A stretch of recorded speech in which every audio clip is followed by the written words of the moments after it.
et Sylvie Chaucron. Et nous accueillons Matteo Scognamiglio. Bonjour. Bonjour Annie. Vous collaborez à Grand Bien vous fasse. Vous êtes également critique dans la revue Esprit. Alors la littérature peut nous aider à surmonter nos erreurs. Exemple avec un grand roman italien contemporain. Effectivement, Adi, aujourd'hui nous partons du côté de l'Italie. Je ne vous parlerai pas de Jean Valjean, ni même d'Expiation de Yann Makewan, où la protagoniste tente de réparer par l'écriture une faute irrémédiable. Je crois qu'il serait peut-être plus intéressant de dépasser des fautes strictement individuelles et de voir que la littérature peut aussi corriger d'autres formes d'erreurs. Celles qui sont liées par exemple aux déterminismes sociaux, à un pays ou même à une époque. Et c'est ce que l'on retrouve exactement dans L'Art de la joie de Goliarda Sapienza. On y suit Modesta, qui est une jeune Sicilienne née dans la misère au début du XXe siècle et qui conquiert sa liberté à travers le désir, le savoir et la transgression. Transgression à la fois des normes sociales mais aussi des normes religieuses et patriarcales. Et cela tout au long du Novecento italien. Modesta ne cherche pas à réparer une erreur individuelle, elle cherche à surmonter une erreur sociale, un déterminisme qui semblait la condamner. Elle cherche à corriger le destin qu'on voulait lui imposer.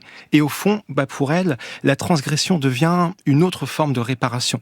La possibilité de réparer une existence cabossée, une existence mal commencée, pour en faire quelque chose d'autre, pour la transcender. Et en un sens, elle répare des erreurs du déterminisme et des erreurs du patriarcat. Et même après un mariage arrangé, elle continue de transgresser des règles, elle continue de défier ce que son nouveau destin voudrait lui dicter. Elle transgresse pour ne pas commettre l'erreur de se trahir elle-même. Alors oui, on a parlé d'erreur, de déterminisme, mais L'Art de la joie, c'est bien plus que ça. Ça reste un roman, et un roman fou, un roman incandescent, un roman d'une liberté folle qui s'affranchit de tous les cadres narratifs habituels. Goliarda Sapienza parvient à inventer une langue sensuelle, une langue provocante qui est traversée par le désir, par la pensée. C'est un roman où on pense, et aussi par l'instinct de vie. Dans ce roman, tout est transgression. On transgresse les genres littéraires, on transgresse les normes sociales, les rôles sociaux aussi.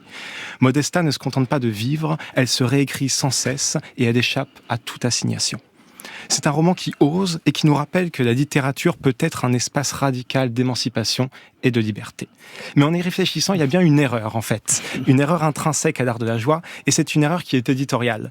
Trop transgressive, trop en avance sur son temps sans doute, L'Art de la joie est refusé par toutes ces maisons d'édition, et ce malgré l'intervention du président italien Pertini.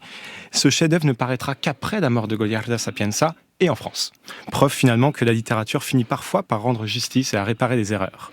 Mais au-delà de sa dimension réparatrice, la littérature nous donne aussi un espace pour rejouer, repenser et retraverser nos erreurs. Et bien sûr, elle a cette force inouïe, celle de nous permettre de mieux habiter le présent. Merci beaucoup Matteo Scognamiglio. Vous nous avez donné de lire L'Art de la joie de Goliarda Sapienza aux éditions Viviane Ami. C'était publié en 2005 et c'est traduit par Nathalie Castagnier. Vous l'avez évidemment lu en italien dans le texte. Lu en italien, oui, dans le texte. Et je me permets simplement que maintenant, toutes ces œuvres, on peut les retrouver aux éditions du Tripode.